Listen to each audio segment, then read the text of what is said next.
창수야, 지난번 방언에 대해 이어서 잘 들어보거라. 바울이 고린도 교회를 세우고 다시 돌아왔을 때 문제투성이인 고린도 교회를 수없이 책망했어. 문제점 몇 개만 볼까? 거짓교사, 음란, 음주, 분열, 방언, 불륜, 각종 성범죄 등 여러 가지 사건으로 교회가 물들어가고 있었지. 또 고린도 교회 내에서 이교도들이 잘못된 가르침과 다른 예수를 전하는 문제가 발생했고, 예배에서는 알아듣지 못하는 방언으로 혼란이 발생했는데, 이로 인해 의사소통이 어려워지고 예배의 질서가 무너지는 상황이 발생했지. 한마디로 말해서 고린도 교회 안에는 이방신들의 형식이 많이 들어왔어. 그 전에는 질서 있고 거룩한 교회였지. 하지만 바울이 돌아와서 책망하고 있던 여러 가지 문제들 중 특히 무질서한 방언은 오늘날까지 하나님께 하는 훌륭한 방언 기도로 생각하고 있어. 바울의 책망인지 칭찬인지 다시 따져보자고. 방언이 처음 발생한 창세기 때부터 인류가 교만해져 하나님을 도전하게 되고 이로써 수많은 방언으로 벌을 하셨지. 이 방언 자체가 혼돈이야. 서로 알아듣지 못하게 하는 것이 벌이었지. 그리고 그 후로 방언은 흩어져 있는 이방인에게 소통하는 역할을 하게 되었어. 또한 성령도 교만했던 유대인들을 돌이키기 위해 방언을 사용하여 다른 이방인들 입을 통해 각 지역 유대 언어로 알아듣게 하는 소통의 능력을 보여주셨지. 바울도 방언을 통해 각 지역 민족에게 예수를 전하여 많은 사람이 예수에 대한 오해를 풀고 믿게 되었지. 이와 같이 방언이 처음 생긴 이유는 알아듣지 못하는 벌을 내리기 위함이었는데 하나님께서 방언을 소통하는 은사로 연결하셨더니 다시 알아듣지 못하는 바벨탑 사건으로 돌아가고 있어. 그러는 동시에 바벨탑으로 돌아가자는 캠페인까지 하고 있지. 그중 하나로 종교통합이 한 몫을 담당하는 거야. 방언을 많이 할 수 있었던 바울은 믿음 없던 많은 지역 사람들에게 복음을 전할 수 있었고, 방언은 처음부터 지금까지 하나님이 사람과 사람 사이를 분리하시고 다시 소통하게 하시는 계획을 절대 잊어서는 안 돼. 이게 역사상 일어난 방언에 대한 핵심이야. 기도에 대해 가장 잘 아시는 예수께서 최초로 우리에게 기도하는 법을 알려주셨지. 예수님이 하나님께 기도하실 때 단 한 번이라도 알아듣지 못하는 비밀 언어로 기도했나 생각해봐. 아람어, 그리스어 등 누구나 알아들을 수 있는 당시 언어로 기도하셨어. 그러니 너무 걱정하지 마. 사탄이 알아듣는다고 하나님께 기도드린 것이 잘못되지 않아. 어디서 성경에 있지도 않는 말을 지어서 퍼뜨리고 있어. 비밀 언어로 안 해도 하나님은 이미 다 알고 계시고 속으로 하면 아무도 알아듣지 못하는 기도도 가능해. 그리고 우리가 기도를 드리지 않을 때도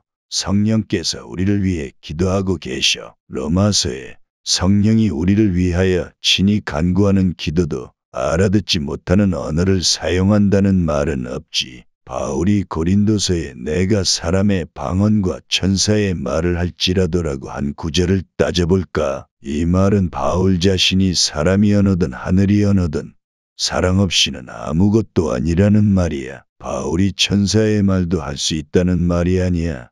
천사의 말뿐만 아니라 더한 걸 할 줄 안다고 해도 그게 무슨 소용이 있냐는 말을 하는 거야. 위 구절로 현대 교회에서 하는 방언을 천사의 언어라고 하는데 천사가 단 한 번이라도 알아듣지 못하는 그들만의 언어로 하나님과 대화하거나 사람에게 말한 적이 단 한 번이라도 있는지 생각해봐. 비밀 언어가 따로 있는 게 아니야. 바울이 답답해서 니들은 비밀 언어를 참 잘하는구나 하고 비꼬는 말을 반어법으로 한 거야. 마태복음에 기도할 때 외식하는 자와 같이 사람에게 보이려고 회당에서 기도하기를 좋아한다고 하지. 고린도 교인들이 이랬어. 그래서 잘난 척하고 우월주의에 빠졌지. 이교도 기도는 중언부언이었어. 다시 말해 같은 단어를 반복하는 기도였고 기도를 길게 했지. 기도는 겉으로 보여지거나 소리로 들려야 하는 게 아니야. 내가 예전에 귀신 들린 자를 치료하는 모습을 본 적이 있거든. 거기서 귀신 들린 자가 방언으로 말을 하더라고. 이것이 진짜 천사의 말이거나 성령의 기도일까? 로마서 8장에 성령도 우리의 연약함을 도우시나니 우리는 마땅히 기도할 바를 알지 못하나 오직 성령이 말할 수 없는 탄식으로 우리를 위하여 친히 간구하시느니라. 여기도 잘 봐봐. 성령이 해주는 기도가 우리의 입술을 통해서 한다고 하거나 비밀 언어로 한다고 한 적 없어. 성령이 우리를 위해 성령이 알아서 간구하신다는 말씀이야. 요즘은 방언을 주는 존재가 사람이 됐어. 할렐루야나 아미타불이나 마리아 등 같은 말을 계속 반복하라고 시켜. 그러면 정신이 혼미해지면서 방언이 터진대. 하나님께서 방언을 주실 때 대낮에 멀쩡한 정신으로 또렷한 입술로 사람들에게 말하게 하셨고 그 말은 모두가 알아들을 수 있었어. 이것이 하나님이 방언을 통해 소통하시는 목적이야. 기도를 누구한테 하고 있는 건지 그 대상이 누구인지 잘 생각해봐. 모든 방언을 창조하셨고 모든 마음까지도 꿰뚫어 보시는 하나님이란 말이야.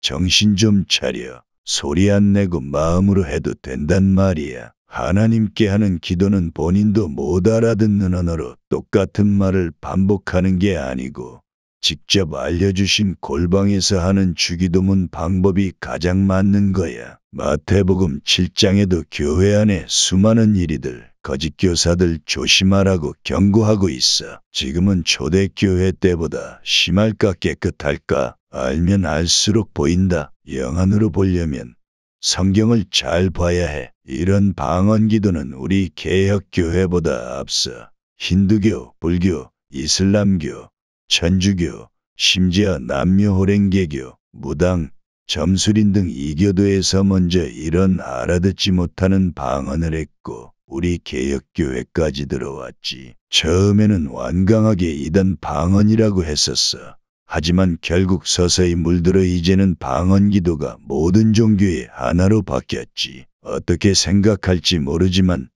종교 통합은 결코 좋은 게 아니야. 모든 이방 종교와 이런 알아듣지 못하는 방언 기도로 합쳐야 한다는 말이 사랑스럽게 들릴지 모르겠지만 바벨탑 니무롯 사건대로 다시 돌아가자는 말이야. 정신 차려, 정신 차리라고. 심지어 이제는 동성애로 종교를 통합하려고 하지. 동성애를 품어주는 사랑으로 우리 다 같이 하나가 되어야 한다고 하는 이런 주장을 듣고 참 아름답다. 사랑이 넘친다 라고 정신 나간 생각을 하니까 바울이 화를 내며 책망을 하는 방언 기도도 아름답다, 능력 있는 방언이다 하며 사모하는 거야. 그럼 방언 기도 내용이 담긴 고린도서 14장을 보자고. 4절 방언을 말하는 자는 자기의 덕을 세우고 예언하는 자는 교회의 덕을 세우나니 이 구절이 정말 자기 덕을 세운다는 뜻인지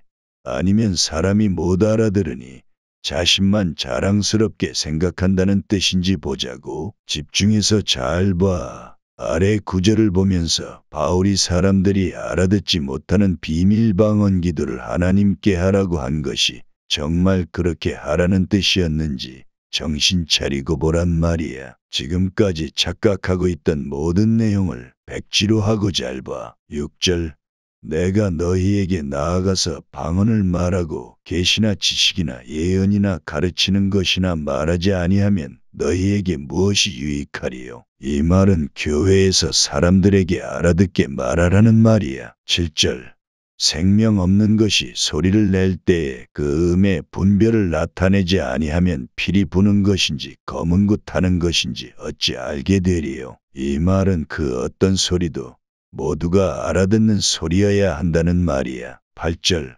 만일 나팔이 분명치 못한 소리를 내면 누가 전쟁을 예비하리요. 이 말은 나팔도 소리를 낼 때 누구나 알아들어야만 한다는 말이야. 9절 너희도 혀로서 알아듣기 쉬운 말을 하지 아니하면 그 말하는 것을 어찌 알리요. 이는 허공에다 말하는 것이라. 이 말은 알아듣지 못하는 방언은 네 혼자 허공의 비밀로 말하라는 거야. 13절 방언을 말하는 자는 통역하기를 기도할지니 이 구절이 바울이 하나님께만 비밀기도하고 자신만 덕을 세운다고 말한 게 진심으로 한 말이라면 사람들 앞에서 통역을 왜 해야 한다고 했을까? 바울이 위에서 말한 허공에다 말하는 것이라고 한 것처럼 비유로 하나님께 말한다고 답답한 심정을 토로한 거야. 다른 사람들이 다 알아듣게 통역을 하라고 하고 하나님만 듣는 비밀기도라고 한 이유는 허공에다 떠드는 꽹과리 같은 말이라고 그 답답한 심정을 토로한 거야. 정신 차려. 14절 내가 만일 방언으로 기도하면 나의 영이 기도하거니와 나의 마음은 열매를 맺지 못하리라. 이 말은 바울 자신이 방언으로 기도한다는 말이 아니야. 만일 자신이 방언으로 기도한다고 가정하면 나 자신에게도 쓸모없는 것이 된다는 말이야. 덕이 세워진다는 바울의 말이 어떤 심정으로 한 말인지 조금씩이라도 느껴지니? 15절 그러면 어떻게 할까? 내가 영으로 기도하고 또 마음으로 기도하며. 이 말도 바울이 방언 기도한다고 말하는 게 아니야. 방언 기도는 쓸모없이 한번 기도하고 또 쓸모있게 마음으로 다시 기도해야 하는데 꼭 이렇게 할래? 라는 말이야. 19절 교회에서 내가 남을 가르치기 위하여 깨달은 마음으로 5마디 말을 하는 것이 1만 마디 방언으로 말하는 것보다 나으니라. 이 말은 알아듣지 못하는 10,000마디 말은 알아듣는 5마디 말보다 못하다는 말이야. 21절 율법에 기록된 바 주께서 이르시되 내가 다른 방언을 말하는 자와 다른 입술로 이 백성에게 말할지라도 그들이 여전히 듣지 아니하리라 하였으니 이 말은 방언을 백성에게 말하는 거지 백성이 방언으로 주께 말하는 게 아니란 걸 알 수 있어. 27절 만일 누가 방언으로 말하거든 2사람이나 많아야 3사람이 차례를 따라하고 한 사람이 통역할 것이요. 이 말은 굳이 방언을 교회에서 해야겠다면 한 명씩 차례로 하고 통역을 반드시 해서 사람들이 알아들어야 한다는 말이야. 28절 만일 통역하는 자가 없으면 교회에서는 잠잠하고 자기와 하나님께 말할 것이요. 알아들을 수 없는 방언은 자기 자신한테나 하나님께 하라는 거지. 이게 자기 자신한테 방언하라는 말로 들리니 아니면 하나님께 하라는 말로 들리니 답답해서 비꼬는 말인 걸 정말 모르는 거니? 성경을 모두 찾아봐도 방언으로 기도한다는 구절은 이교도로 물들어가던 문제 많은 고린도 교회 딱 한 군데야. 이 구절도 살펴보면 방언으로 기도하라는 게 아니고 방언은 사람들한테 하는 건데 사람들이 알아듣지 못하는 방언이라면 네 자신한테나 하던가. 모든 것을 아시는 하나님이니까 하나님께 해보라는 거야. 그러면 기도하는 꼴이 되기 때문에 방언기도, 비밀기도, 자신만 자랑거리가 되는 기도가 될 거라고. 하고 나면 너 혼자 자랑거리가 될 거지만 네 마음도 열매 맺을 수 있는 일인가 봐라 하는 말들로 바울이 답답해서 책망하고 있는 거라고. 정신 차려. 바울이 방언에 대해 말하고 있는 건 사람들이 알아듣는 언어가 되어야 한다는 거야.